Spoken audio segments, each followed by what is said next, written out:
के साथ पूरा सा रहता है सर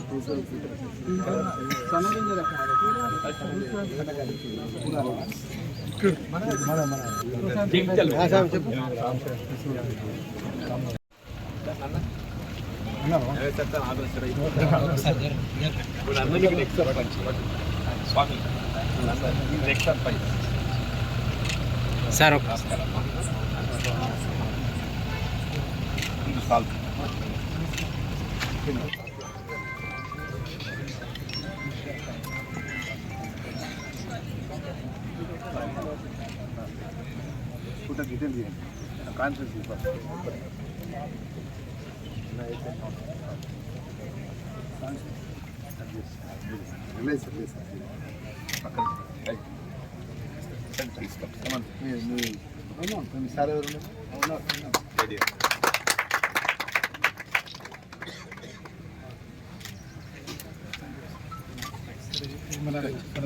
ఓన్లీ యూనివర్సిటీ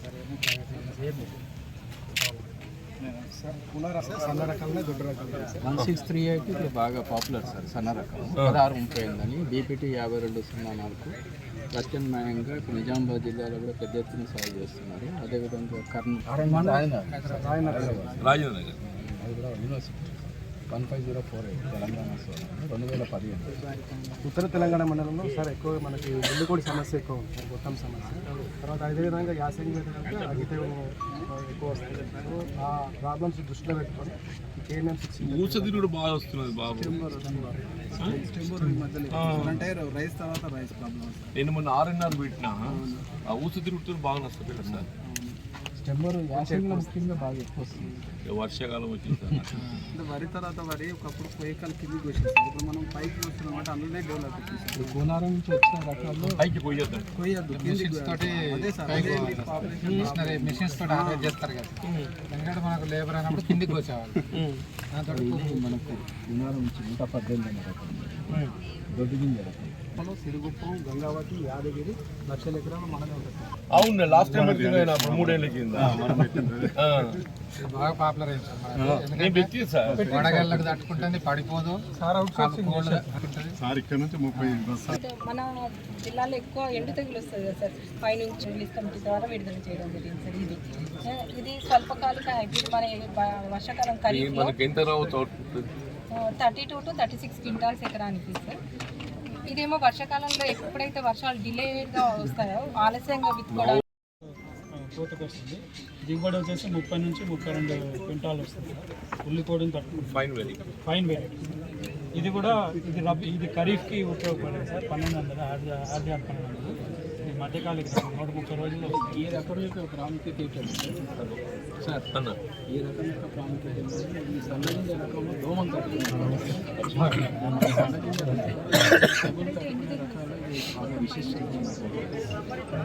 చెరుకు మన రుద్రూరు చెరుకు కొత్తగా కోతకు వస్తుంది. దిగుబడి వచ్చేసి 30 నుంచి 32 క్వింటాలు వస్తుంది. ఉల్లికోడిని తట్టుకుంటుంది. Fine variety. ఇది కూడా ఇది ఖరీఫ్కి ఉపయోగపడేది సార్. 1200 ఆర్డీఆర్ 1200. ఇది మధ్యకాలిక 130 రోజుల్లో. ఈ రకం యొక్క ప్రాముఖ్యత ఏంటంటే సార్ ఈ రకం యొక్క ప్రాముఖ్యత ఏంటంటే ఈ సన్నగింజ రకంలో దోమలు తట్టుకుంటున్నాం.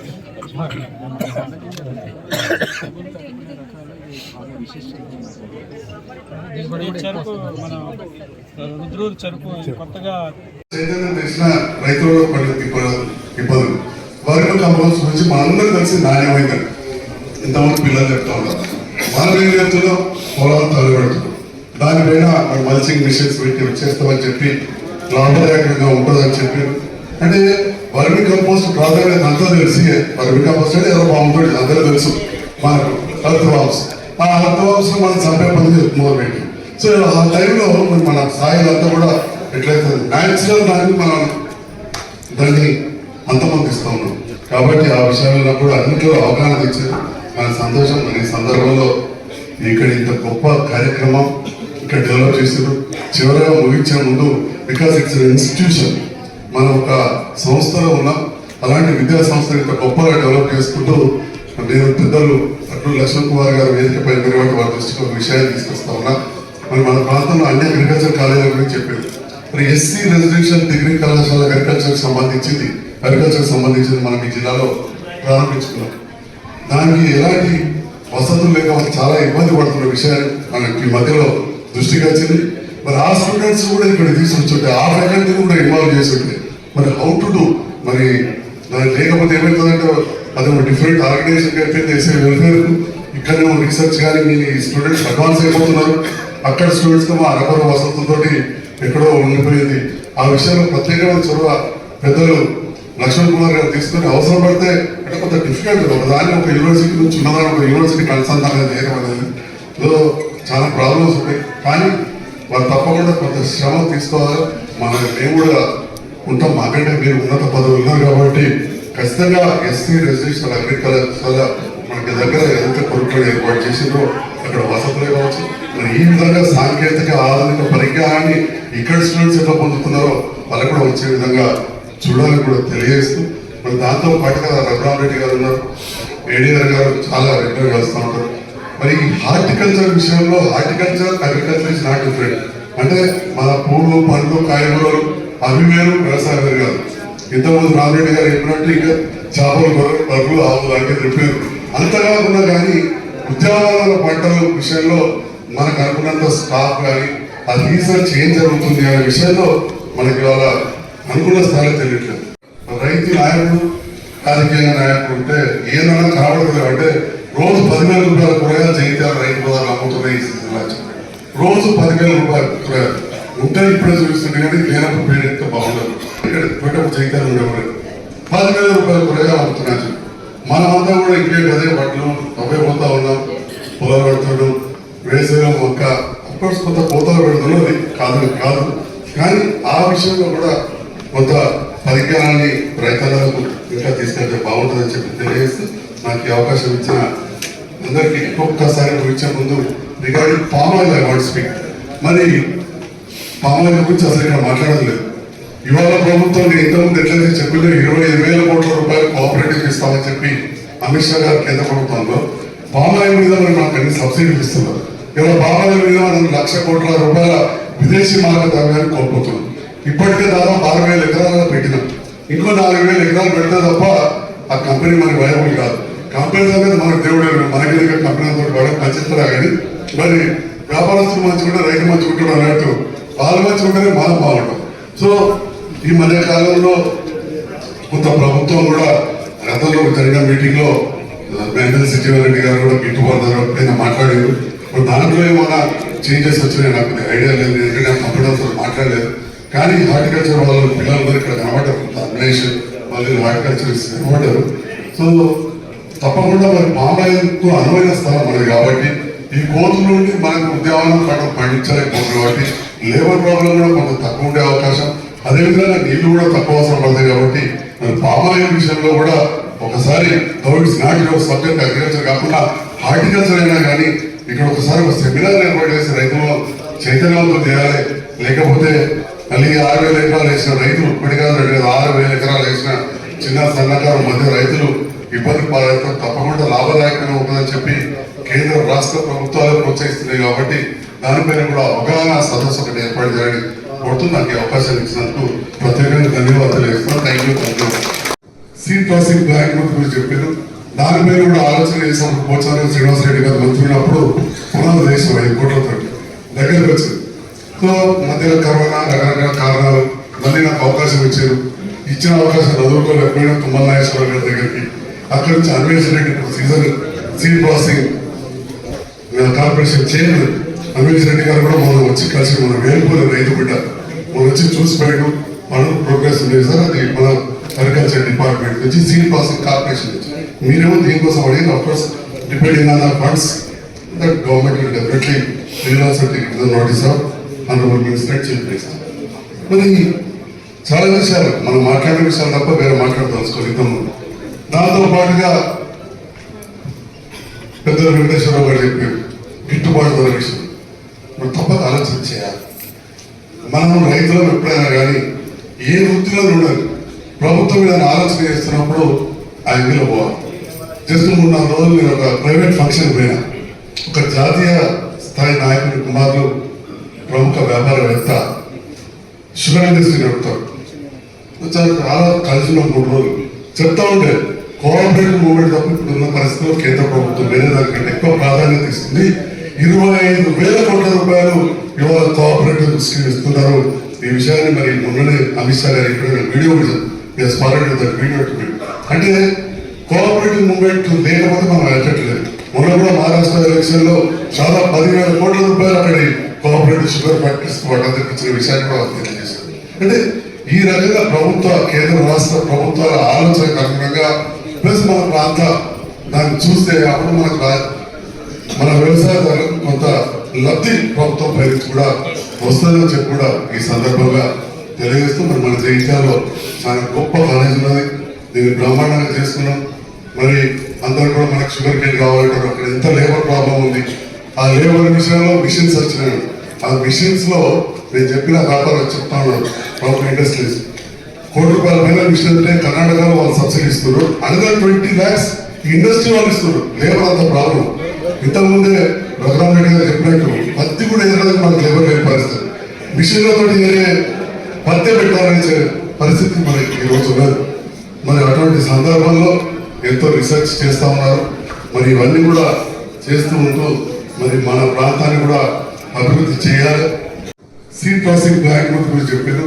దాని మీద కూడా ఆలోచన చేసినప్పుడు పోచారం శ్రీనివాసరెడ్డి గారు మంత్రి ఉన్నప్పుడు పునరుద్ధరించాం 5 కోట్లతో దగ్గరకు వచ్చింది. సో మధ్యలో కరోనా రకరకాల కారణాలు మళ్ళీ నాకు అవకాశం ఇచ్చారు. ఇచ్చిన అవకాశం చదువుకోలేకపోయినా తుమ్మల నాగేశ్వర గారి దగ్గరికి అక్కడి నుంచి అన్వేషణ Reddy season seed processing corporation chairman Anvesh Reddy గారు కూడా మనం వచ్చి కలిసి మన వేలుపూరి రైతు బిడ్డ మనం వచ్చి చూసిపోయాడు. మనం ప్రోగ్రెస్ ఉంది సార్. అది మన అగ్రికల్చర్ డిపార్ట్మెంట్ నుంచి సీడ్ ప్రాసెసింగ్ కార్పొరేషన్ నుంచి మీరేమో దీనికోసం అడిగిన of course depending on the funds that government will definitely notice of honourable minister chief minister. మరి చాలా విషయాలు మనం మాట్లాడే విషయాలు తప్ప వేరే మాట్లాడదలుచుకోలేము. దాంతో పాటుగా పెద్ద వెంకటేశ్వరరావు గారు చెప్పారు గిట్టుబాటు ధర విషయం. మనం తప్పక ఆలోచన చేయాలి. మనం రైతులను ఎప్పుడైనా కానీ ఏ వృత్తిలో ఉండాలి ప్రభుత్వం మీద ఆలోచన చేస్తున్నప్పుడు ఆ ఇందులో పోవాలి. జస్ట్ 3-4 రోజులు నేను ఒక ప్రైవేట్ ఫంక్షన్ పోయినా ఒక జాతీయ స్థాయి నాయకుడి కుమారులు ప్రముఖ వ్యాపారవేత్త షుగర్ ఇండస్ట్రీ నడుపుతారు. చాలా కలిసిన 3 రోజులు చెప్తా ఉంటే కోఆపరేటివ్ మూవ్మెంట్ తప్ప ఇప్పుడున్న పరిస్థితుల్లో కేంద్ర ప్రభుత్వం వేరే దానికంటే ఎక్కువ ప్రాధాన్యత ఇస్తుంది. 25,000 కోట్ల రూపాయలు ఇవాళ కోఆపరేటివ్ స్కీమ్ ఇస్తున్నారు. ఈ విషయాన్ని మరి మొన్ననే అమిత్ షా గారు ఇక్కడ వీడియో అంటే కోఆపరేటివ్ మూవ్మెంట్ లేకపోతే మనం వెళ్ళట్లేదు. మొన్న కూడా మహారాష్ట్ర ఎలక్షన్ లో చాలా 10,000 కోట్ల రూపాయలు అక్కడ కోఆపరేటివ్ షుగర్ ఫ్యాక్టరీస్ వాటర్ తెప్పించిన విషయాన్ని కూడా తెలియజేశారు. అంటే ఈ రకంగా ప్రభుత్వ కేంద్ర రాష్ట్ర ప్రభుత్వాల ఆలోచనకు అనుగుణంగా ప్లస్ మన ప్రాంత దాన్ని చూస్తే అప్పుడు మన వ్యవసాయదారులకు కొంత లబ్ధి ప్రభుత్వం పై కూడా వస్తుందని చెప్పి కూడా ఈ సందర్భంగా తెలియజేస్తూ మరి మన జగిత్యాలలో చాలా గొప్ప కాలేజ్ ఉన్నది. దీన్ని బ్రహ్మాండంగా చేసుకున్నాం. మరి అందరూ కూడా మనకు షుగర్ కేన్ కావాలంటారు. అక్కడ ఎంత లేబర్ ప్రాబ్లం ఉంది. ఆ లేబర్ విషయంలో మిషన్స్ వచ్చినాయి. ఆ మిషన్స్ లో నేను చెప్పిన వ్యాపారం చెప్తా ఉన్నాను. ప్రభుత్వ ఇండస్ట్రీస్ ₹1 కోట్ల పైన మిషన్ అంటే కర్ణాటకలో వాళ్ళు సబ్సిడీ ఇస్తున్నారు. అనదర్ 20 lakhs ఇండస్ట్రీ వాళ్ళు ఇస్తున్నారు. లేబర్ అంత ప్రాబ్లం.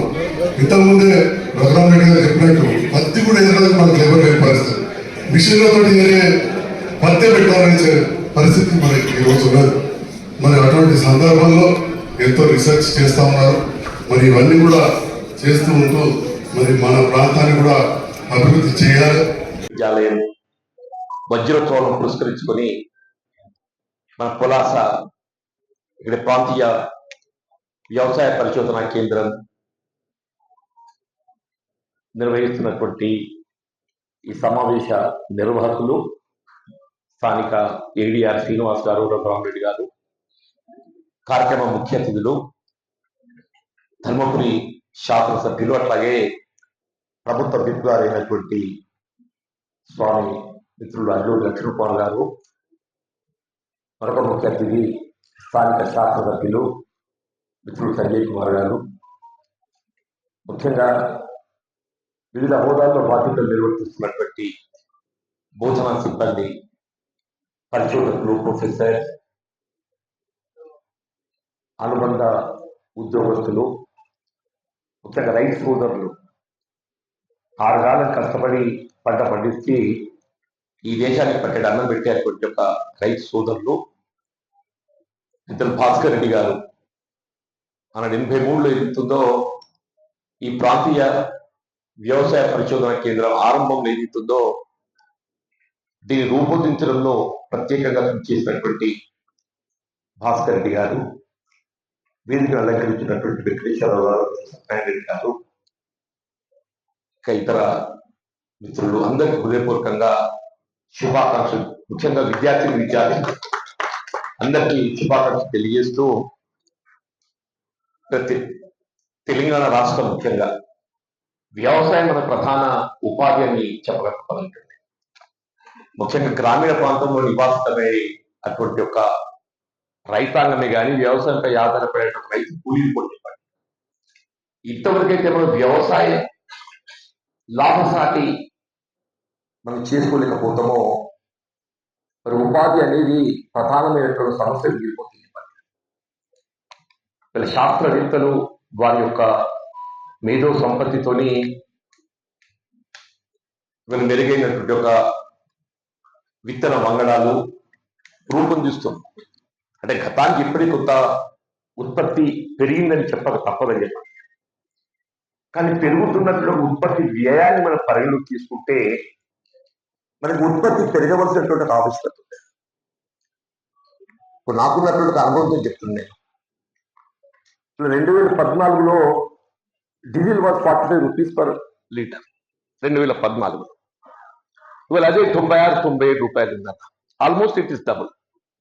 ఇవాళ అదే 96-97 రూపాయలు ఉందన్న, ఆల్మోస్ట్ ఇట్ ఇస్ డబుల్. మీరు ఫోర్టిలైజర్, పెస్టిసైడ్ ఏది తీసుకున్నా కానీ ఏదైతుందో రెట్టింపు అయిపోయింది. మరి దానికి అనుగుణంగా వ్యవసాయ ఉత్పత్తుల మద్దతు ధరలు ఏదైతుందో మరి ఆ స్థాయిలో మనం పొందలేకపోతాం, ఆ స్థాయిలో మనం పెంచుకోలేకపోతున్నాం, పొందలేకపోతున్నాం. ఇవాళ మద్దతు ధర పెంచుకునేటువంటి అవకాశం మనం పొందలేనప్పుడు ఉత్పత్తి పెంచుకోవడానికి ఏదైతుందో ప్రధానంగా వ్యవసాయ శాస్త్రవేత్తలు మరి మీపై ఆధారపడి ఉందని చెప్పండి. ఆ విధంగా మనం కృషి చేయగలిగినప్పుడు మాత్రం ఏదైతుందో వ్యవసాయం లాభదాయకం చెప్పండి.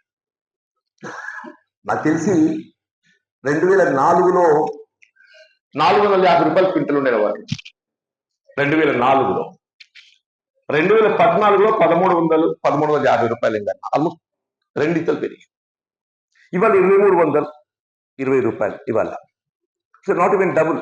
మనకు ఉత్పత్తి వ్యయంలో ఏదైతుందో దాని ముడి సరుకు ధర ఏదైతుందో రెట్టింపు అయిపోయింది. కానీ మనకు లభించాల్సిన ఒక మద్దతు ధర అనేది ఏదైతుందో ఆ స్థాయిలో పెరగడం లేదని చెప్పండి. ఇవాళ దిగుబడి సంబంధించి కూడా మనం ఎన్నో ఆటుపోట్లు ఎదుర్కొంటున్నామే. మిత్రులు స్థానిక శాస్త్రజ్ఞులు సంజయ్ గారు పేర్కొన్నట్టు, సరే నేనైతే ఇప్పటికీ వ్యవసాయం చేస్తున్నా సార్, అంటే నాకు దాంతో ఉన్నటువంటి అనుబంధం అటువంటిది అని చెప్పాను. వ్యవసాయం నేను ఒక రైతు కుటుంబంకి లాభం అని చెప్పిన కాకుండా ఏదైతుందో స్వయంగా వ్యవసాయంతో ఇమిడి ఉన్నట్టయితే అందులో ఉన్నటువంటి ఒక లోటుపాట్లు సమస్యలు ఏదైతుందో మనం గ్రహించగలుగుతాం, తెలుసుకోగలుగుతున్న భావంతో ఏదైతుందో నేను ఇప్పటికీ మామిడి తోటనే కాదు వరి కానీ ఇంకా ఇతరత్ర కానీ నేను దాంతో కలిగి. మరి ఇవాళ మన ఆన్లైన్ యావరేజ్ సన్నరకం వరి ఏదైతుందో 20 క్వింటల్ వస్తే మంచి అనుకుంటామే. నాలాంటికి అయితే వచ్చే అవకాశం లేదు. దొడ్డు రకం అయితే 25 క్వింటల్ ఆన్లైన్ యావరేజ్. మరి దానికి వస్తే మనకి ఎంత వస్తే 60,000 రూపాయలు వస్తాయని చెప్పండి. కొలాసా డైమండ్ జూబ్లీ సందర్భంగా వేదిక పైన పెద్దలు నిత్యం రైతుల గురించి ఆలోచించి రైతులకు మేలు జరగాలన్నటువంటి గౌరవ మాజీ మంత్రివర్యులు, గౌరవ శాసన మండలి సభ్యులు పెద్దలు జీవన్ రెడ్డి గారు, గౌరవనీయులు స్థానిక శాసనసభ్యులు పెద్దలు డాక్టర్ సంజయ్ కుమార్ గారు, అదేవిధంగా ఈ వ్యవసాయానికి సంబంధించినటువంటి పెద్దలు రఘురామ్ గారు, శ్రీనివాస్ గారు, అదేవిధంగా వేదిక మీద పెద్దలందరికీ సత్యనారాయణ రెడ్డి గారు, ఈ యొక్క కొలాసా అగ్రికల్చర్ కాలేజ్ సంబంధించినటువంటి స్టాఫ్ అందరికీ కూడా ముఖ్యంగా నిత్యం ఎంతో కష్టపడి వ్యవసాయం చేస్తున్నటువంటి మా రైతన్నలకు, అన్నదాతలకు అందరికీ కూడా మా పాత్రికేయ మిత్రులందరికీ నమస్కారం తెలియజేసుకుంటూ, ఈరోజు మన డైమండ్ జూబ్లీ సందర్భంగా ఇప్పుడే శ్రీనివాస్ గారు ఏడీ గారు చెప్తున్నారు. మరి పెద్ద ఎత్తున గౌరవ ముఖ్యమంత్రి గారు రేవంత్ రెడ్డి గారు, గౌరవ వ్యవసాయ శాఖ మంత్రులు తుమ్మల నాగేశ్వరరావు గారు పెద్ద ఎత్తున రాష్ట్ర వ్యాప్తంగా ఈ డైమండ్ జూబ్లీ సెలబ్రేషన్స్ హైదరాబాద్లో రాష్ట్ర ప్రభుత్వం మరి పెద్ద ఎత్తున నిర్వహించిన సందర్భంలో మరి రీజనల్ స్థాయిలో ఈ యొక్క కార్యక్రమాన్ని స్థానికంగా ఉన్న పెద్దలు జీవన్ రెడ్డి గారు, పెద్దలు డాక్టర్ సంజయ్ కుమార్ గారు మిమ్మల్ని భాగస్వామ్యం చేసి ఈ యొక్క 1 డే సెమినార్ పరంగా మేము ఆలోచన చేసినాం సార్. మా రఘురామ్ గారు కూడా, మా సార్ కూడా వచ్చినారు. మరి ఈ కార్యక్రమంలో మమ్మల్ని భాగస్వామ్యం చేసినారు. మేము అన్ని స్టాక్స్ చూసినాం. మన ప్రాంతానికి సంబంధించినటువంటి రైతులకు అండగా ఉండే విధంగా రీసెర్చ్ పరంగా మరి దానికి సంబంధించిన స్పెషలైజ్ వాళ్ళతోని వారి ఆలోచన పరంగా రైతులను ముందుకు పోవాలని కోరుకుంటూ, మరి ఇక్కడ రైతు అందరూ కూడా నేను మనవి చేసుకుంటున్నాం. ఇప్పుడే రఘురామ్ గారు అడిగినారు, ఇక్కడ కూడా రాష్ట్ర పరంగా బిల్డింగ్ సంబంధించినటువంటి ఫైనాన్స్ విషయంలో కానీ ఇంకా ఆర్థికంగా ఏదైతే వారు చెప్పిన విషయాలన్నీ కూడా ఇక్కడ పెద్దలందరూ జీవన్ రెడ్డి గారు అదే డాక్టర్ సంజయ్ కుమార్ గారు, నేను మన గౌరవ ముఖ్యమంత్రి గారి, గౌరవ తుమ్మల నాగేశ్వర మినిస్టర్ గారి దృష్టికి తీసుకెళ్లి ఈ యొక్క పులాస కాలేజీ సంబంధించినటువంటి భవిష్యత్తులో ఏ విధంగా అభివృద్ధి చేసే విధంగా నిధులు వచ్చే విధంగా రాష్ట్ర ప్రభుత్వం నుంచి మా వంతు బాధ్యత నిర్వర్తిస్తామని చెప్పి ఈ విధంగా మా రైతులకు మాటిస్తాం. ఎందుకంటే ప్రజలతో ఎన్నుకోబడ్డటువంటి ప్రజాపాలన ప్రభుత్వ పరంగా మరి పెద్ద ఎత్తున రైతులకు అండగా ఉండే విధంగా ఆలోచన చేసి ముందుకెళ్తున్నటువంటి ఈ యొక్క కార్యక్రమంలో భాగంగా మీరందరూ కూడా మరి ఇక్కడ ఈ ప్రాంత ఎన్విరాన్మెంట్ కానీ ఈ పరిస్థితి కానీ చూస్తే చాలా సంతోషం అనిపిస్తుంది మా అందరికి కూడా. ఎందుకంటే భవిష్యత్ తరానికి మరి ఇక్కడ ప్రతి విషయంలో ఇక్కడ స్టాల్స్ విషయంలో విజిట్ చేసినప్పుడు అక్కడ స్టాల్స్ సంబంధించి మన భూమి సారాంశం, మా భూమి యొక్క దాని యొక్క విషయం కూడా రీసెర్చ్ చేసినట్టు పిల్లలు కూడా, స్టూడెంట్స్ కూడా చెప్తున్నారు. మనంత ప్రత్యేకంగా ఇక్కడ ఉన్నటువంటి పిల్లలకు బోధన చేసినటువంటి ముఖ్యంగా ఎవరైతే భాస్కర్ రెడ్డి గారు నాకు ఒక మా పెంపుడు కూతురు లాంటి నాకు యూనివర్సిటీ సంస్థ అంటే నిజంగా మా తండ్రి కంటే అంత వయసు గొప్పవారు. మరి వారు చెప్తుంటే చాలా సంతోషం అనిపించింది. వారి శరీరం సహకరించకపోయినా కూడా ఈ యూనివర్సిటీ ప్రాంతం కానీ వారికి ఉన్నటువంటి అనుబంధం కానీ ఇక్కడ వారికి ఉన్నటువంటి సబ్జెక్ట్ పరంగా ఉన్నటువంటి విషయంలో కూడా వారు భాగస్వామ్యం చేస్తున్నారు. గౌరవంగా వారిని వేదిక పిలుచుకొని వారి ద్వారా మాట్లాడడం, వారి అనుభవం చెప్పడం కూడా మాకు చాలా సంతోషంగా ఉన్న విషయాన్ని మనవి చేసుకుంటూ, మరొకసారి ఇక్కడ మా రైతులందరూ కూడా మరి ఈవినింగ్ 5 గంటల వరకు ఈ యొక్క సెమినార్ ఈ యొక్క కార్యక్రమం ఉంటుంది. రఘురామ్ గారు పెద్దలు చెప్తున్నారు. మరి ఈ ప్రాంతానికి సంబంధించిన జగిత్యాలకు పులాస అంటే రాష్ట్రంలో ఒక ప్రత్యేకమైనటువంటి స్థానం. పులాస అగ్రికల్చర్కి సంబంధించినటువంటి ఇక్కడ చదువుకున్న పిల్లలందరూ కూడా, స్టూడెంట్స్ అందరూ కూడా ఉన్నతమైన స్థానంలో ఈ రాష్ట్రంలో ఉన్నారు. మరి దానికి కష్టపడి ఎంతో ప్రత్యేకంగా బోధన చేసినటువంటి ఆ అధ్యాపకులకు కానీ ఆ లెక్చర్ వారందరికీ కూడా నేను మనస్ఫూర్తిగా ధన్యవాదాలు తెలియజేసుకుంటూ, మరి ఈ యొక్క కార్యక్రమంలో మరి హైదరాబాద్లో నిన్నడు ఉదయం పొద్దున జీవన్ రెడ్డి గారు ఫోన్ చేసినారు. లక్ష్మణ్ కుమార్ ఇక్కడ ఉన్నామంటే ఇక్కడ ఉన్నా అంటే యాక్చువల్లీ నిన్న శ్రీనివాస్ గారు మొన్న 3 days కింద కాల్ చేసినారు. మరి వ్యవసాయం అంటే రైతన్నలు అన్నం పెట్టి అన్నదాతల యొక్క కార్యక్రమం డైమండ్ జూబ్లీ సెలబ్రేషన్. మరి ఖచ్చితంగా మా రైతుల అన్నదాతల కార్యక్రమాన్ని నేను భాగస్వామి కావాలని చెప్పి ఎంబడే బయలుదేరి వచ్చినాను. మరి ఈ కార్యక్రమంలో నన్ను భాగస్వామి చేసినటువంటి ఈ పులాస కాలేజీ వాళ్ళకు మరొకసారి మనస్ఫూర్తిగా ధన్యవాదాలు, నమస్కారం.